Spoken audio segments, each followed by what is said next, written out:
In this video, we are going to see why the must finish date is important while creating your baseline or creating any new project. So if we go to enterprise and project, so here you can see you have a project plan start, data date, must finish by and the finish. So currently it is showing 17th April 26. So float is calculated based on that. If I add sequence 4 and 30 days, if I link with this, so now this again will be show a zero float and sequence show float of 35 days. But if you go to project, the finish date is changed again. So in that scenario, the float is calculated based on the activity last finish date. Okay, so currently the sequence 4 having a last finish date of 29th May. That's why the float calculating based on that. If we go to add sequence 5 and link with sequence 2 and we will put 40 days, so it will show the float based on that. Now, if you again go to project, it will change to 5 June 26. Same if we add sequence 6, 30 days and assign. So it will show like that from the 17th July 26, the float calculation will start. So why it is very important to put must finish date? So we will go to project. So what is must finish date? First, this is not a hard constraint, it is a soft constraint.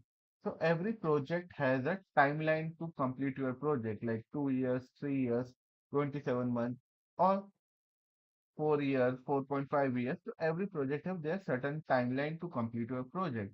So you have to check your float based on your project completion date, not on the activity last completion date. So the float calculation should come from the project dates. So if we take a 3 years here, so I will put March 15 activity. Now if I schedule, so the float is start calculating from the project finish date, which is your original completion date for the project. So once you start developing your project, then you get to know what are the actual float based on the project. That's why the must finish date is important.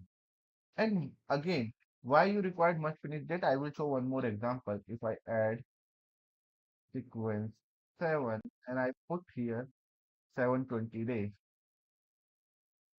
and link with this. If I schedule, so now it is showing a negative lag of 26 days. So why the must finish date is also important? If we are not putting the must finish date, suppose we have removed this, okay, and nobody knows what is the project end date. So if you schedule, so it will show you a zero float. So whenever you are creating a baseline program which having 1,000, 2,000 activity, so you cannot have a check on the project end. So that's why you put must finish date to check your project is not going the beyond timeline. So this is the one part. And again, the total float is calculated based on your must finish date. So if we put must finish date here, 15th March,